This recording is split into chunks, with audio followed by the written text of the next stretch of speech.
Thanks so much. And hi, everybody. Really excited to be here. I have a bad habit of doing two things, so I'm going to count on you all to do the kind of hook and stop me. One is that I talk too fast, and the other one is occasionally I talk for too long. So don't allow me to do either of those things, because I do want to build in time for questions. You're all here. You're not here to hear me rabbit on for 20 minutes without actually asking a question. I think let's try and kind of get through a few remarks and then get to the end and take some questions. Although if there's anything incredibly burning, then please do jump in. It'll be fine.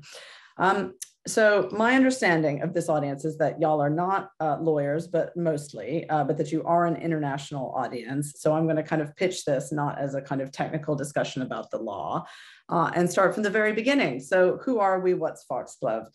We are a London-based social justice organization that works in the UK, but also across Europe, and we're pretty new. We were founded in 2019 with the general ambition to make the use of technology fairer for people.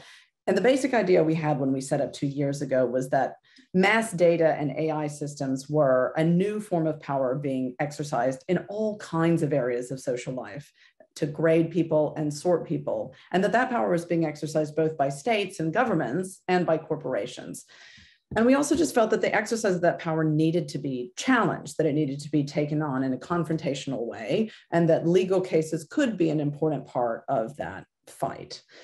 So we basically bring cases, we sue government or companies when they use technologies, in particular algorithmic systems, but not only, to repress or exclude people.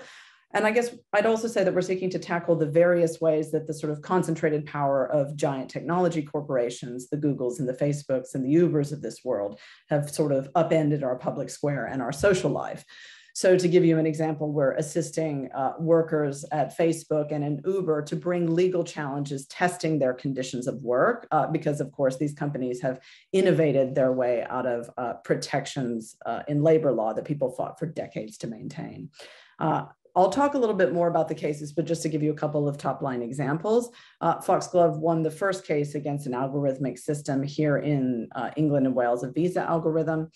We've brought cases against kind of health companies and the NHS, where big tech companies were coming in and winning big contracts for people's private health information, and so forth and so on. Now, again, I understand most of y'all here are not lawyers. You may even think the law is quite boring, dry, maybe technical. I'm not going to talk to you about precedent or, God help us, the GDPR. Is there a more boring acronym in the English language? I'm not going to talk much about the technical details of the law really at all, but instead I thought in this community it might be useful to talk a little bit about how we see litigation as sort of sitting within a wider social movement for justice. And I guess in the hope that at the end of this, a lot of you might be kind of excited about the idea of working on a lawsuit into your own ethical practice, or get in touch with us about lobbing a sue ball or two. We'll have our website at some point put into the chat. So I'm going to talk about, really briefly, 3 things I think litigation can achieve, 3 things that litigating algorithms has sort of taught us about how it can kind of pursue AI justice, and then 3 things, to be realistic with you, that litigation can't achieve, and then I'll take people's questions. So what can a court case, you care about AI ethics, that's why you're here. What can a court case do for you? 1, a court case can expose the exercise of power and make it visible to people where maybe they didn't see it before. One of the foundational ideas of Foxglove is that when people kind of see a certain kind of power being exercised in a way that maybe they didn't before, they often act themselves to take it back. But because so often these algorithmic systems have been built or bought by government or corporations without any meaningful conversation or disclosure about their purpose, their logic, the effects they have on people, they've been a kind of submarine power system running in the background of society, in some cases for years. So to give you an example of a case that we brought here in England, the visa algorithm case, it turned out that for 5 years in the United Kingdom, and again, the Home Office was running this, an algorithm was used to risk score and stream every single applicant for a visa to this country. So if you think about the effects of that algorithm, that meant that it assessed and determined and helped determine who got to come here to study, to work, who saw their families, who got to go to the wedding, who got to see their nephew be born, who missed the funeral. And we only found out about it basically because of a single article in the Financial Times saying there's this visa algorithm and people have concerns about it. We then wrote a probing legal letter on behalf of an immigration justice charity. And it became clear that the Home Office for all those years had been running an algorithm where the key criterion used to decide that you were high risk and therefore subject you to more scrutiny and probably deny you a visa was your nationality. So straight up a racist system. I mean, we just called it speedy boarding for white people, basically. So we then said, well, hey, you've got an equalities problem here. We think that this is unlawful. And before, I mean, we had basically just launched legal proceedings when the government essentially decided to rethink its algorithm and scrap it. They got rid of it. They said, no, you're right. We're not going to use nationality as a factor in visa decision-making. I mean, in fact, it was slightly even worse than that because we said, how have you formed this list of nations that you say are the high-risk nations? And they say, oh, well, adverse events. And we say, what's an adverse event? And they say things like denying someone a visa. So if you think about that for a minute, somebody was likely to be streamed red because their passport said a certain thing, then they were more likely to be denied a visa. And that fact was going to be used as justification for keeping that country on the list of high-risk nations that the government was going to probably deny a visa. Again, lather, rinse, repeat, which we said was just plain unlawful. But again, surfacing those choices for people in the court case basically made it so that the Home Office got rid of it. 2, and again, this is going to sound obvious to you, but I think it's actually pretty politically important. A court case, this is different from a kind of policy advice or an ethical analysis, sets up a contest between two sides where one side is going to win and the other side is essentially going to lose. Now, I think that's important to think about it in a conference about AI ethics, because a lot of what gets talked about in these spaces can have to do with a principle or a soft norm. And I guess I would just encourage you to think of the law and litigation as an ethical principle that you can require someone to perform. So look, I think that was why we decided to set ourselves up as a kind of litigation nonprofit, because to sue someone drags the issue out of what can sometimes be a pretty technocratic and apolitical space and puts it into a contest. And as we saw with the visa algorithm, the harsh light of a legal challenge can force the entity, the company, the government department who are exercising that data power to make some hard choices. How do I like my chances in this court case? Do I defend this? Do I take the potential reputational hit? Or do I go and look again at my decision? Another one, a similar one that happened here in the UK, had to do with something called the A-level grading algorithm. So again, I want to give time for questions, so I'll go quickly. But during COVID, basically, secondary school students couldn't sit their exams. And so in their infinite wisdom, the Department of Education and the exams board called Ofqual decided, look, we don't want a one-time uptick in grade inflation. If we ask the teachers what the kids are going to get, teachers love their students. Actually, we're just going to have a big one-year inflation spike. So we're just going to grade everybody on an algorithmic curve. So the way that they did it, and they published their algorithm, so we could see this. Transparency didn't get us there. The government distributed every single child in this country's grade with an algorithm that was based essentially on the historical performance of the school in a given subject. So if you think about that for a moment, if you're a bright kid in a struggling, impoverished state school where there tended not to be too many mathematics A's handed out or science A's or whatever the heck it was, the algorithm wouldn't have necessarily given your school any A's at all. And so you would have just been marked down because of your school's historical performance. You won't be surprised to hear that this provoked a massive uproar. We had, hundreds and hundreds of students in the streets with signs saying F the algorithm.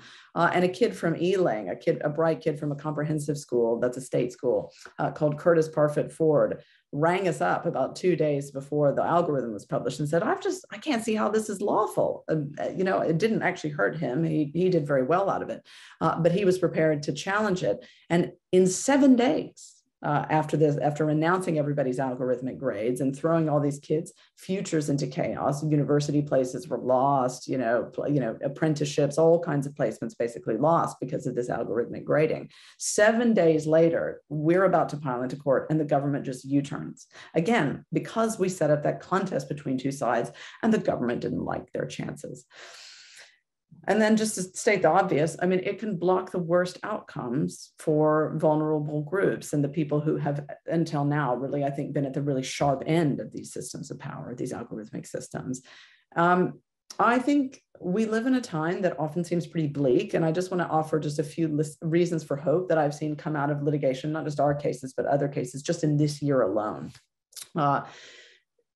In the United States, a couple of Amazon workers were fired by Amazon for organizing for climate justice. Labor lawyers piled in and brought a labor complaint in the NLRB, that's the National Labor Relations Board. And as a settlement, those two workers didn't just get paid compensation. They won something amazing. They forced Amazon to go and post a notice in all of Amazon's warehouses, essentially saying, you have the right to form a union, you have the right to collectively bargain, and Amazon is not going to interfere with your right to collectively bargain. And now, if you think about AI justice, I can't think of a single company on the planet more involved in algorithmic micromanagement and just squeezing every minute out of a worker's life than Amazon. So that's a massive win for litigation.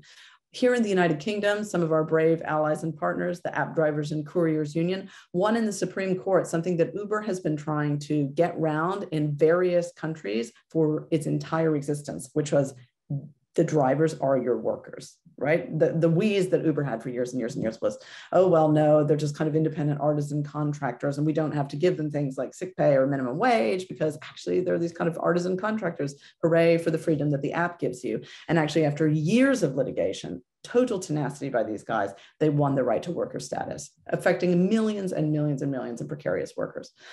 Okay, I'm conscious of time. I'm going to run very quickly about three lessons litigating algorithms can teach us and things that it can't achieve much more quickly so that there is a little bit of time for you to ask questions.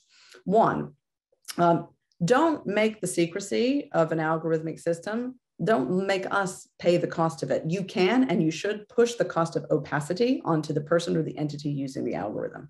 That's true legally in this country. If you write a letter, the government is actually legally obliged to explain to you what it's doing. But I also think that it's just politically true. It isn't the responsibility of us as citizens and as people to have to unpick these systems. It's the responsibility of government or companies to explain them.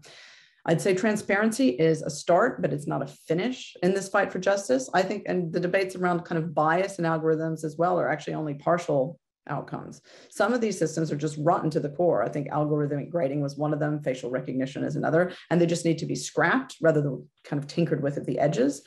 And I guess if I had to say what I thought united a lot of the cases, the real problem with a lot of these systems is a total democratic deficit. Benefits, visas, grading, the systems that we are litigating are essentially permissionless. People in power decided to deploy them without seeking permission from the people they affected. Okay, finally, three things litigation can't do for you. One, it can't create a mass movement at all. It can be part of those movements and it sparks, I think, a conversation that can sometimes galvanize people, but ultimately, Facebook content moderators are only going to be treated fairly when they have a union. Amazon workers need a union. And we'll see more meaningful action on algorithmic justice, on concentrated tech power, when we together have built a large and diverse movement of people to demand it. Litigation can't force power to come up with a better policy solution. Litigation is good at kind of poking holes and identifying problems and blocking the worst outcomes, but no judge anywhere is really going to kind of prescribe a remedy and say, don't do it this way. Actually, you've got to go and do it this way. So in cases, for example, about trying to pool all 55 million English people's cradle to grave health records into a centralized government database and maybe make it available to companies access, we've stopped that system now through a piece of litigation that we and our partners brought, but that doesn't answer the question. So what's the fair, in a public health system, in a publicly funded health system, what is the fair and just way of dealing with this asset that is everybody's kind of collected health data? And finally, just to say the most obvious one, litigation, of course, can't help us reimagine our world. I hope I've explained that litigation, I don't see it as a kind of technical discipline. It's a contest, kind of blood, important political contest, and a story that we tell about ourselves. But, when the curtain closes, the judgment's handed down, actually, it is the responsibility of all of us working together to assess how the future can be different and how it could be better. Great. Thank you very much. And I'd like to take some questions if we have time.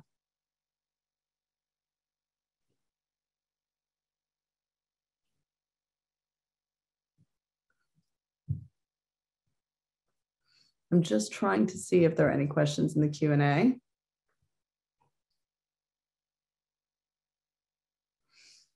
Okay, I haven't seen any so far, but can I just say, Corey, oh my word, absolutely brilliant. Just blown away. We're just chatting in the back and we're going, oh my God, every word that you said.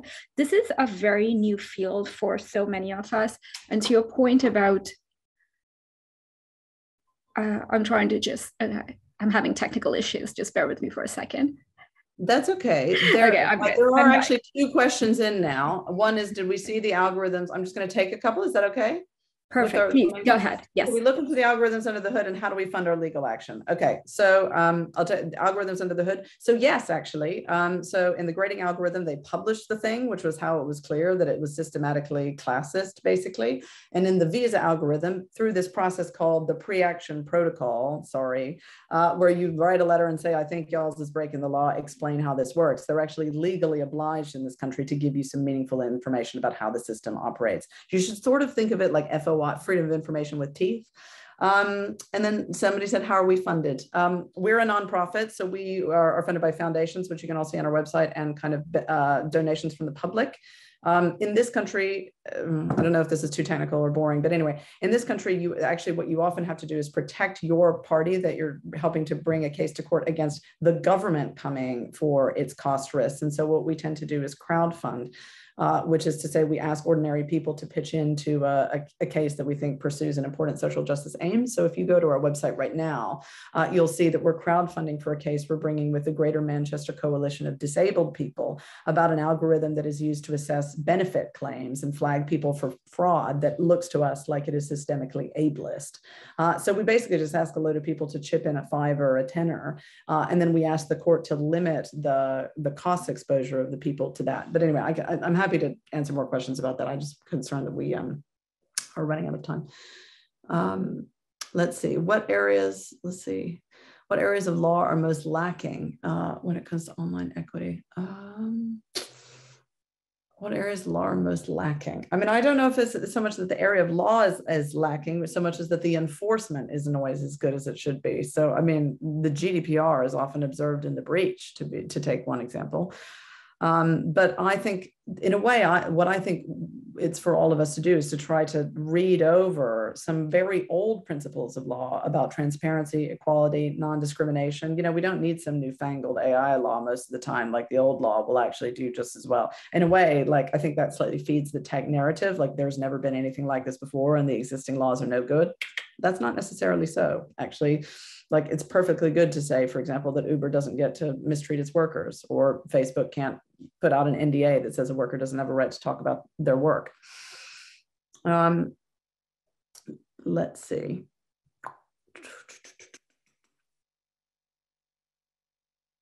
Somebody's asking me about the DSA. I don't feel like we have time to talk about the DSA.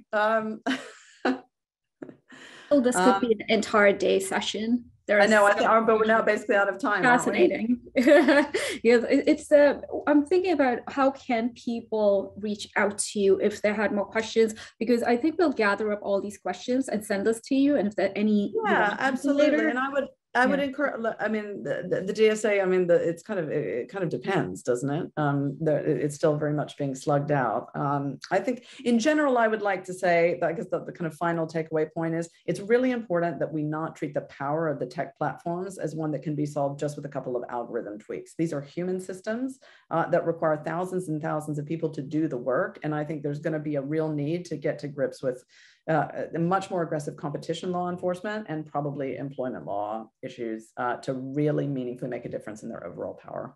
Okay, please get in touch. We really need all the allies and friends that we can get. Great to talk to all of you.